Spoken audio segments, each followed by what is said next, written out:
Win ou lose, telle est la question. Quel loser. C'est ma nouvelle. Elle, je l'aime trop. Icône. Le gagnant ou le perdant de la semaine. Roulement de tambour. Et voilà, comme chaque début d'épisode, on va parler un peu de l'actu chaude qu'on a envie de déballer. Et on commence pour ça par donner des couronnes de win ou de lose à des gens qui ont marqué l'actualité de la semaine dernière. Et on commence avec toi, Audrey. Ouais, moi je vais vraiment pas donner une couronne pour le coup. D'accord, oui. Une couronne d'épines seulement si elle fait mal. Ouais, alors. vraiment, des ronces. D'abord, je vais faire un trigger warning transphobie puisque je vais parler de la vague de harcèlement et de commentaires transphobes à l'encontre du premier homme trans enceint qui a fait la couverture de Glamour. Donc on aurait pu s'en réjouir. Il y a des gens d'ailleurs qui s'en sont réjouis puisque à peine 2 semaines avant de donner naissance à sa fille Nova, Logan Brown, qui est un Britannique qui est en couple avec Bailey Mills, une drag queen britannique aussi non-binaire, il a récemment fait la une du numéro de juin du magazine Glamour. Ouais, exactement. Et le titre c'était Trans, Pregnant and Proud, donc trans, enceint et fier. Et donc c'est le premier homme trans enceint à figurer sur une couverture de magazine ever, quoi. C'était incroyable. Donc, très belle photo. Incroyable.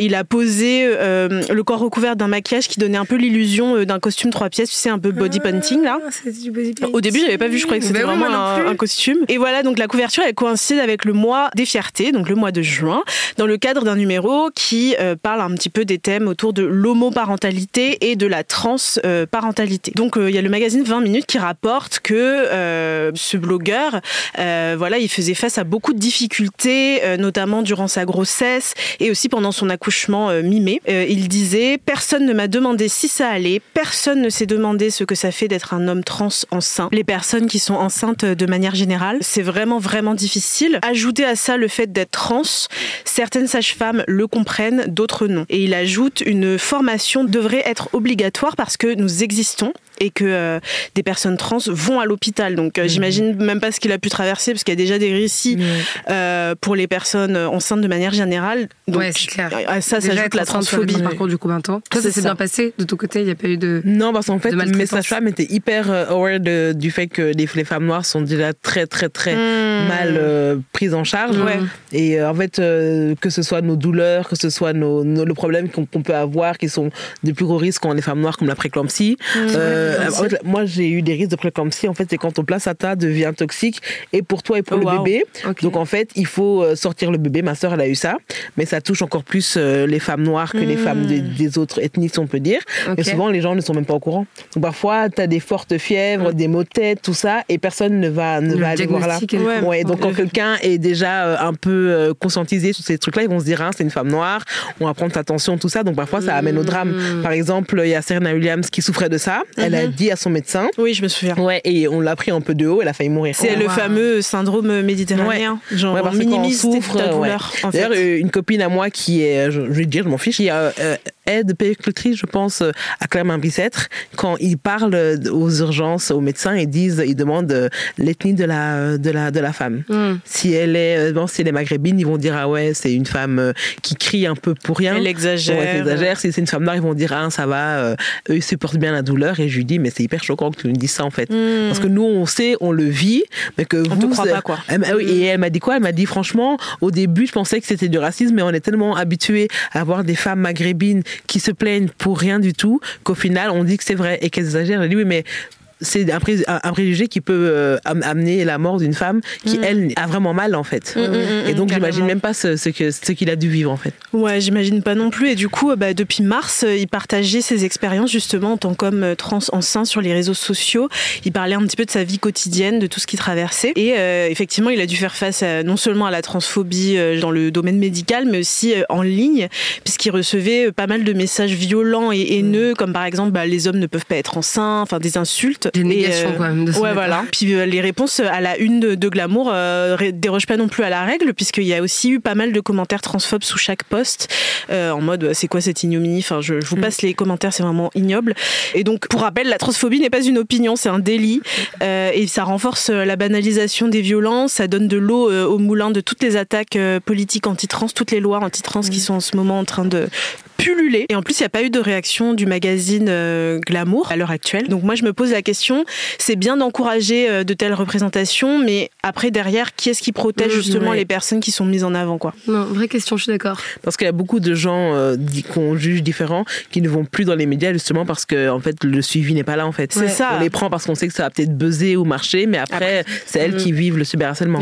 Oui, c'est quoi le truc sur M6, X Factor ou Incroyable Talent? La France, c'est un incroyable talent, c'est ça? Ma pote Tani, qui est humoriste noire et lesbienne, elle avait été contactée. Et en plus, c'était il y a 2 ans, donc ça aurait pu faire un bond dans sa carrière. Et elle a refusé pour ça. Mais oui, elle avait dit genre là, je sais qu'ils sont plein de bonne volonté, mais après je vais en prendre la gueule. Et elle avait posé des questions, en fait, genre qu'est-ce que vous faites pour modérer les commentaires? Il n'y avait pas de protocole déjà fait. Oui, voilà, c'est ça. En fait, on te met en lumière parce que c'est à la mode en ce moment, puis après tu te débrouilles. Quoi. Voilà. Bon, peut-être que Kumbis, tu veux nous parler de quelque chose un peu plus positif? Oui, moi c'est un peu plus positif. Ma winneuse de la semaine, c'est Blue Ivy Carter.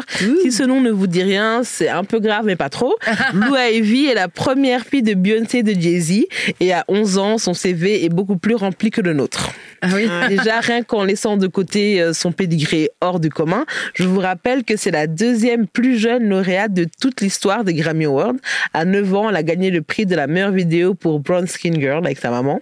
Rien que ça, déjà, c'est. Elle n'avait pas réalisé la vidéo, juste elle était dedans. Non, mais elle était dedans, elle était aussi productrice en fait. Non. Ouais, en fait, ils sont très intelligents. C'est ce qui fait aussi DJ Khaled. En fait, il met son fils comme producteur, le fils qui ne sait pas parler ni écrire, comme producteur de ses albums. Donc, du coup, il est crédité.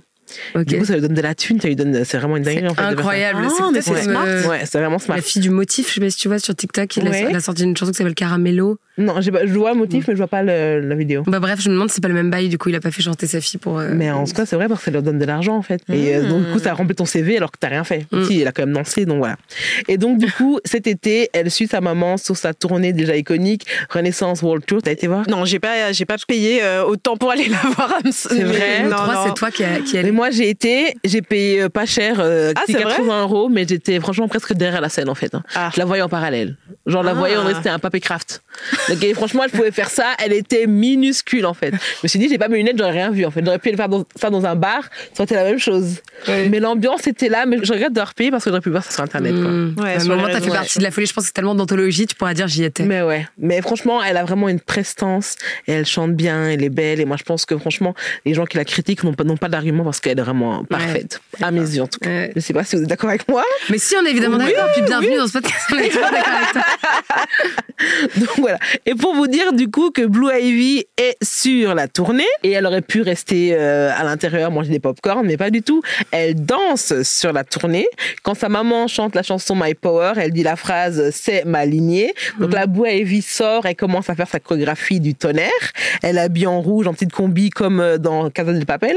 Et du coup, moi j'étais scotchée, mais sur Internet, bien sûr, les gens ont toujours quelque chose à dire. C'est des Kamel Walid du net qui savent danser, qui savent twerker, qui savent breaker. Et là, tout le monde a commencé à dire « Ah non, mais elle n'est pas assez fluide, là, son mouvement, il n'est pas assez charismatique. Pourquoi elle est là ?» Et donc, du coup, ça m'a énervée parce que, je ne sais pas si vous vous souvenez, depuis qu'elle est née, c'est une enfant, déjà, elle a 11 ans. Déjà, elle va danser. Elle a 11 ans? Elle a 11 ans. Elle danse devant 80 000 personnes, déjà, soit fières d'elle et contentes pour elle. Mais ce que je m'énerve, c'est que depuis qu'elle est née, on la critique, en fait. Quand elle est née, on la trouvait un peu trop marquée. On trouvait que son nez était trop gros. On trouvait qu'elle n'était pas assez jolie par rapport aux filles de Kim Kardashian. Je ne sais pas si tu te souviens de tout ça. On trouvait que ses cheveux étaient trop crépus. Et j'ai envie de dire que déjà, elle a 11 ans. Ouais, déjà, elle a 11. Parce qu'en fait, on aime bien les enfants métis ou noirs quand ils ont des traits fins. Parce que même moi, quand on dit que mon fils est très clair, je sais pas si je dois le prendre bien parce que lui il est clair, mais en soi, ça change quoi? Elle dit oui, on dit ouais, il a une belle couleur de peau, ça veut dire quoi? Ça veut dire que c'était plus foncé, vous l'aurez pas dit, ça met un peu mal à l'aise en fait. Et même quand on me demande souvent pourquoi mon fils est aussi clair, je veux dire mais c'est un métis en fait. Et on a toutes les shades du monde en fait. Je dois pas expliquer que son père est polonais, on s'en fiche parce qu'il est juste là, il est là en fait. Pour sortir de ça, ça m'a un peu énervé parce que je me dis que Blue Ivy a 11 ans, mais elle a sûrement accès à Internet et elle voit tout ce qu'on dit sur elle en fait. Donc j'aimerais bien que les gens comprennent que les gens qu'on critique ont accès à Internet et qui lisent les messages et que je pense pas qu'on aimerait critiquer vos enfants de 11 ans. Donc, je pense qu'il y a un décalage et quand les gens sont connus, on se dit que c'est pas important, on peut les critiquer, on peut les rabaisser, on peut leur faire ci, mais non, peut-être qu'elle, chez elle, elle pleure le soir parce qu'on la critique en fait.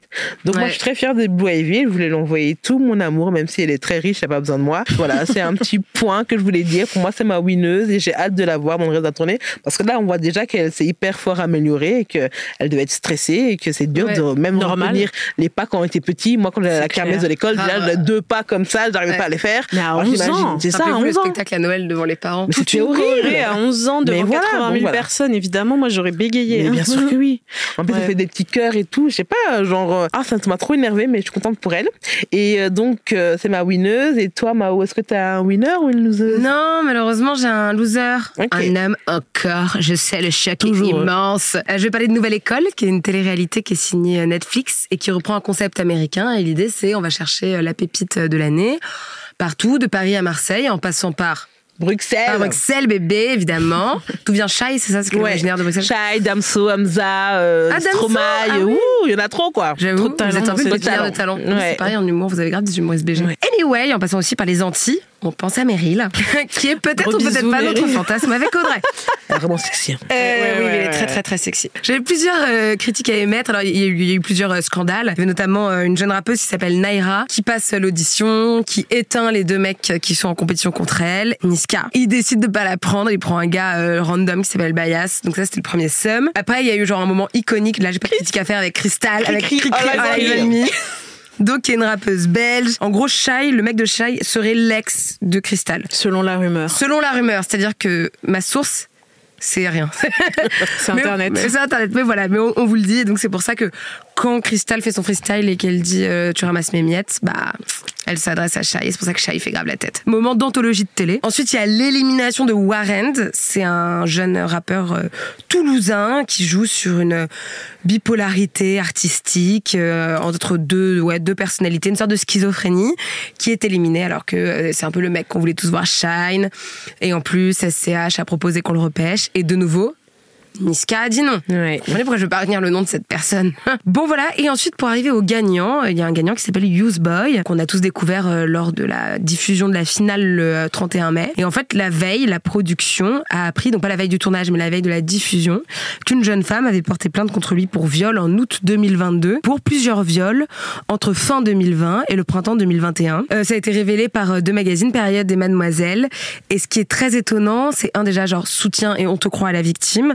Deuxième chose, c'est que sous les posts, les réactions, c'est bah merci pour le spoil, je sais qui a gagné maintenant, et non genre désolé pour le viol. Youthboy, c'est un artiste qui a une personnalité très atypique et que j'aimais bien et j'étais contente de voir quelqu'un gagner comme ça. Et je suis triste et déçue de voir quelque chose que l'on sait toujours mais qu'on est toujours déçu de voir être confirmé, c'est que les violeurs sont partout et que c'est 80% des gens autour de toi, tes potes, cet inconnu dans le métro, ton collègue, ton cousin, cette nouvelle star de télécrochet, et voilà. Et on sent la déception dans ta voix. Je suis aussi très triste en fait. En fait, je suis triste de voir que ça devient un marronnier de journalisme. Ouais. Et genre, c'est un sujet classique, on est au 20e épisode et j'ai fait combien de sujets sur des meufs qui portent plainte pour viol? Et encore, on les a pas tous fait, quoi. Et on les a pas tous fait, c'est ça aussi qui m'attriste beaucoup, c'est que du coup, je suis en mode, bon, bah voilà. Il a réagi par son avocate, puis lui-même par un tweet, il se dit, je sais, surprise, innocent. Voilà, fin des losers.